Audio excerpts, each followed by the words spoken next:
কিছুদিন আগে একটা বিয়েবাড়িতে নিমন্ত্রিত ছিলাম। খাবার টেবিলে বসেছি, আমার মুখোমুখি বসেছেন এক ভদ্রমহিলা, সঙ্গে ওনার ফুটফুটে একটি মেয়ে। বয়স কত হবে, ওই 6 কি 7। দেখতেও বেশ মিষ্টি। মেনু কার্ডটা টেবিলের ওপর রেখে ওই ফুটফুটে আপন মনে পড়ে চলেছে। পোলাও আছে দেখে ফুটফুটে খুব খুশি। পোলাও খেতে যে ভালোবাসে সেটা বারবার তার মাকে বলে যাচ্ছে। হঠাৎ আমার নজর পড়ল মেয়েটির দিকে। হাতের কবজি থেকে আঙুল পর্যন্ত ওই অংশ দুটো হাতেই নেই। দেখে কেমন যেন মনটা খারাপ হয়ে গেল। ওইটুকু একটা ফুটফুটে সুন্দর মেয়ে, অথচ তবে শারীরিক প্রতিবন্ধকতা যে ওকে কাবু করতে পারেনি, ফুটফুটের কথাবার্তা শুনেই বুঝে গেলাম।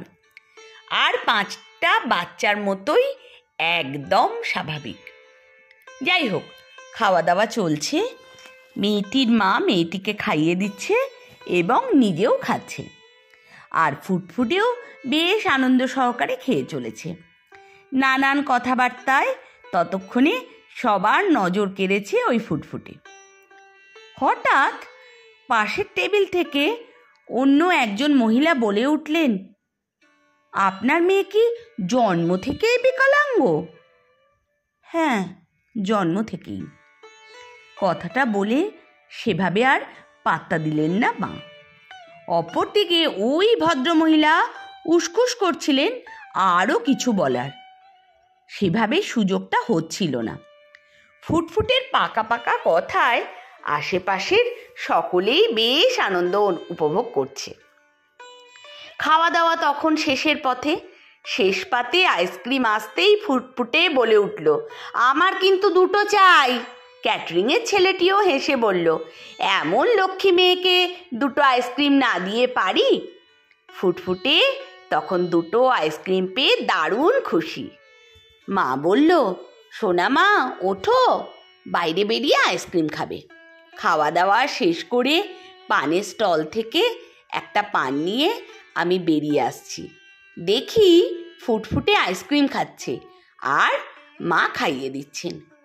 ইতিমধ্যে ওই ভদ্রমহিলা, যিনি বিকলাঙ্গ বলে সম্বোধন করেছিলেন, উনি তখন ওই বাচ্চার সামনে দাঁড়িয়ে ফুটফুটের মায়ের দিকে তাকিয়ে বললেন, ইস, আপনার কত কষ্ট তাই না, প্রতিবন্ধী বাচ্চাকে নিয়ে সারা জীবন।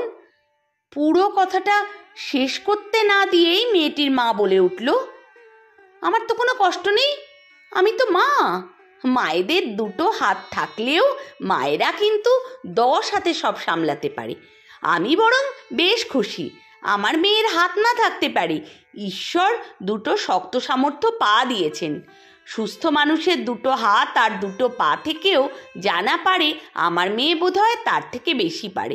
এই তো দেখুন না, পা দিয়েই ছবি আঁকতে পারে, পা দিয়ে লিখতে পারে, আশা করি আরও অনেক কিছু পারবে ভবিষ্যতে।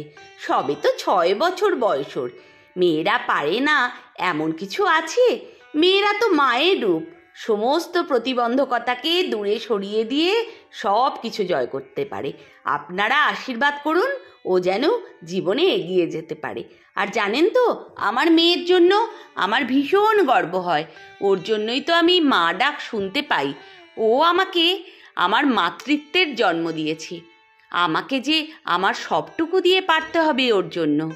ওর মতো যদি আমার আর একটা বাচ্চাও থাকতো, তাহলেও একই গর্ব অনুভব করতাম। কথাগুলো শুনে কি ভালো যে লাগলো, বলে বোঝাতে পারবো না। সত্যি মনটা এক অদ্ভুত প্রশান্তিতে ভরে গেল। মা মানেই এক অপরিসীম শক্তির আধার। মা যে এই পৃথিবীর সব থেকে বড় যোদ্ধা, তাই মায়েরা পারে না এমন কিছু নেই। সত্যি কথা বলতে, প্রতিবন্ধকতা শরীরে বাসা বাঁধে না। মনে যখন প্রতিবন্ধকতা আসে, তখন প্রতিবন্ধীকে মানুষ বলেই ভাবতে পারি না। তখন তাকে শারীরিক ও ও মানসিক প্রতিবন্ধী করে তুলি। লিখেছেন সরজিৎ ঘোষ। গল্পের নাম মাতৃরূপে। মা হিসেবে আমাদের অনেক কিছু পারতে হয়। এই জন্যেই আমরা মা। অন্য সব কিছু পরিচয়ের চাইতে সবচেয়ে বড় পরিচয়।